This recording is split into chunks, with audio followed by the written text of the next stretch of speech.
In early lumberjack folklore, fearsome critters were mythical beasts that were said to inhabit the frontier wilderness of North America. Origins: fearsome critters were an integral part of oral tradition in North American lumber camps during the turn of the 20th century, principally as a means to pass time or as a jest for hazing newcomers. In a typical fearsome critter gag, a person would casually remark about a strange noise or sight they encountered in the wild. Subsequently, another accomplice would join in. Meanwhile, an eavesdropper would begin to investigate. As Henry H. Tryon recorded in his book, Fearsome Critters, Sam would lead with a colorful bit of description, and Walter would follow suit with an arresting spot of personal experience, every detail being set forth with the utmost solemnity, and with exactly the correct degree of emphasis. At the end, so deftly had the cards been played that the listener was completely convinced of the animal's existence. This method of presentation is widely used. For the best results, two narrators who can keep the ball in the air are necessary, and perhaps an occasional general question is tossed to someone in the audience, such inquiries being invariably accorded a grave, corroborative nod. Lumberjacks, who regularly traveled between camps, would stop to swap stories, eventually disseminating these myths across the continent. Many fearsome critters were simply the products of pure exaggeration, while a number, however, were used either seriously or jokingly as explanations for unexplained phenomena. For example, the hide-behind served to account for loggers who failed to return to camp, while the tresqueak offered justification for strange noises heard in the woods.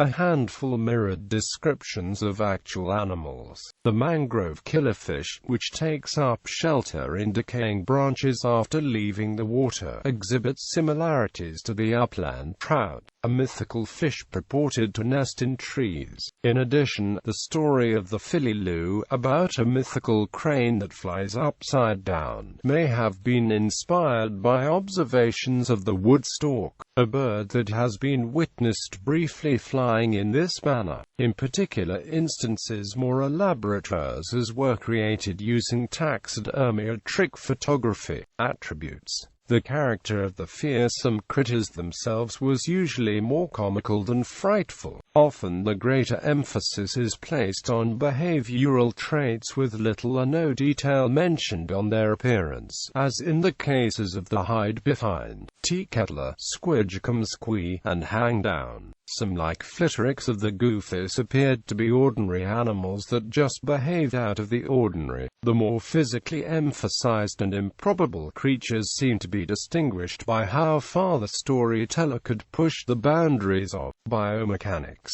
both the Tripodero and Snoligos, to demonstrate facets more in common with mechanical apparatuses than animals, and the Hugarg and Sidehill Gouger seem to be more a play on applied physics than fanciful inspiration, while much of the literature that has been written on the subject echoes a naturalist's perspective, commonly specifying a range of distribution, behavioral habits, and physical appearance. It should be noted that as many of these myths were never widespread, it is common to find a lack of consensus on a specific fearsome critter, if not clear contradictions. To illustrate, the Wampus cat differs widely between Vance Randolph's We Always Lie to Strangers and Henry H. Tryon's Fearsome Critters, with Tryon describing a cat with pantographic forelimbs and Randolph portraying it as a supernatural, aquatic panther. List: beasts. Agropelta, a beast which amuses itself by hurling twigs and tree branches at passers-by. Axe-handle hound, reputedly subsisted on axe-handles left unattended, mentioned in George Louis Borges' Book of Imaginary Beings.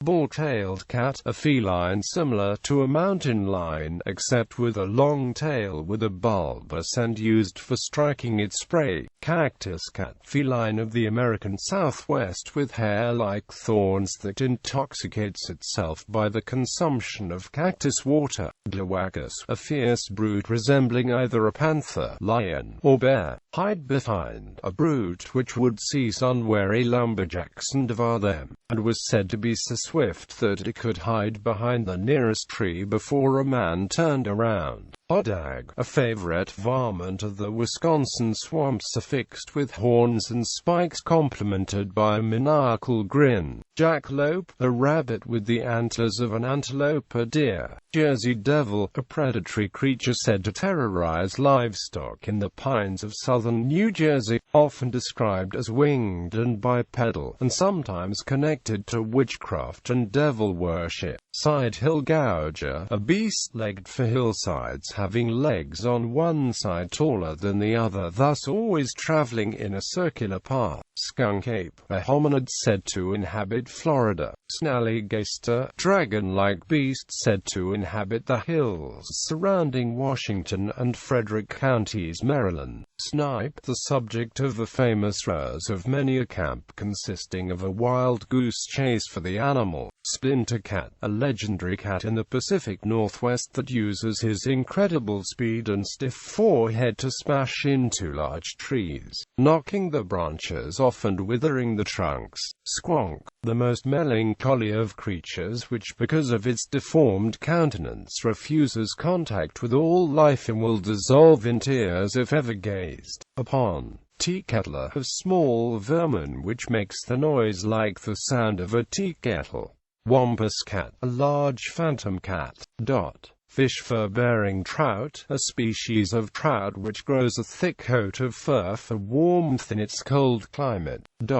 Serpent's ball snake, a yellow snake with black spots that snorts when angered. Coach whip snake, a black snake that wraps around its prey and whips it with its tail. Hoop snake, a snake which bites its tail to enable it to roll like a wheel. Joint snake, a snake that can reassemble itself after being cut to pieces or break apart when hit with something. Spreading adder, a snake that flattens out when scared and has an incurable bite.